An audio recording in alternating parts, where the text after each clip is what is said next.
Joy Huang is a professor of recreation, sport, and tourism at the University of Illinois. She joins us now from Chicago. So Joy, what is smart tourism, and tell us more about the goals of this conference?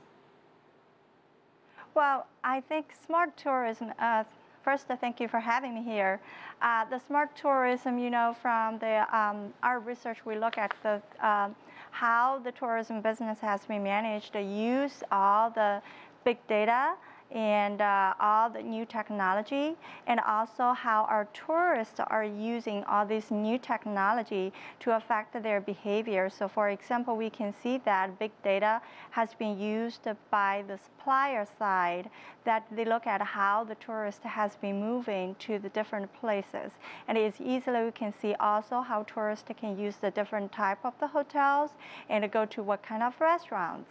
And for our tourists, you can see that everybody has the mobile phone, and we have all the different apps that many people started to book their trip through the apps, and they easily compare the prices.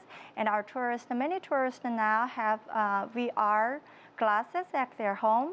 So we see that they started using the VR glasses to watch the different destinations at home and have like a test experience. Because previously we don't think that tourist experience could be tested, but now the VR help us to make that happen. And Joy, so this is part of the smart tourism. You mentioned VR, virtual reality.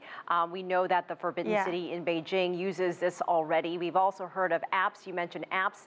We know that several museums are using apps to kind of get around what you see, tells you more about the exhibit. How does technology help advance tourism? If you're already getting a sneak peek, is it really just adding to the experience? Oh, are you talking about how this technology is going to increase tourist experience? Exactly. Okay, yeah. I think in nowadays, a lot of tourists are getting a better experience through using all kinds of the technologies. For example, I recently got a research that ask Chinese tourists how is their experiences of using VR before they go into the destination and how that helped their decision making. And the result is really amazing that people started talking about they feel it's in a real destination, that when they watch the VR for about 2 minutes, and it really helped them to make the decision because they see everywhere as is they are really in there. It's much better than you just get a brochure or you get explained by the travel agent how it looks like. It's more real. And talking about the apps, if you talk around, you will find that a lot of people, as you just mentioned, in the museum, people started using app, and that really helps because previously you go to the museum, you just watch, and probably you have an audio part. But now when you go to museum, you can carry your app, your iPhone, your smartphone, and then it can give you the audio and it can give you a small show on that app when you are going through the museum. And also it gives you the map. For example, you go to Disney World and it can tell you how long you're going to wait for some attraction, for a slide. So it's just getting easier, convenient, and to save people's time.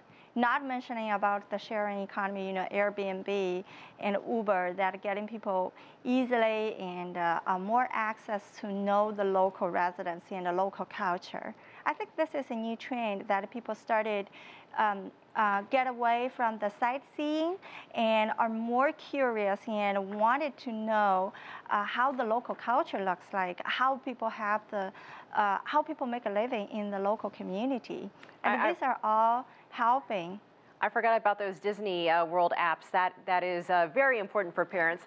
Joy, China is the world's 4th most visited country and the first outbound market in the world.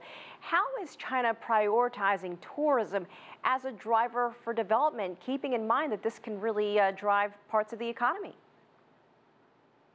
Oh, that's a big question. I mean, I look at China government right now. In the recent years, they really think and they believe that tourism is a pillar for their whole development in the country. So there are several issues that we are looking at right now. Is China now is suffering for some pollution, environmental issues, and that probably caused a lot by the manufacturing business. And tourism can easily address this problem by in the lower pollution business, and many destinations love that. On the other hand, the China government are encouraging tourism, and they put in quite a lot of policy to encourage tourism development in different kinds of the destinations and almost all over the country. So this is a new concept they call it 全域旅游, or comprehensive or holistic tourism. That means people just not going to one destination, they try to go to multiple destinations, and they try to promote an area, not just one or two attractions. And on the other hand, China really used tourism as one way to alleviate poverty. So we see that there is a lot of conflict in the last several years or many years, that the city or urban area, the huge contrast between the urban area and the rural areas.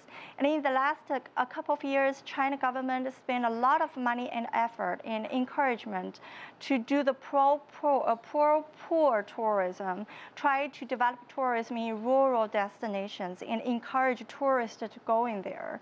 So now we see a lot of government and research grant are spending there to encourage the research and encourage the development of the business in rural area. So I see it as a big move for the government to use tourism to jumpstart the business to jumpstart the whole economy. All right, Joy Huang in Chicago, thank you.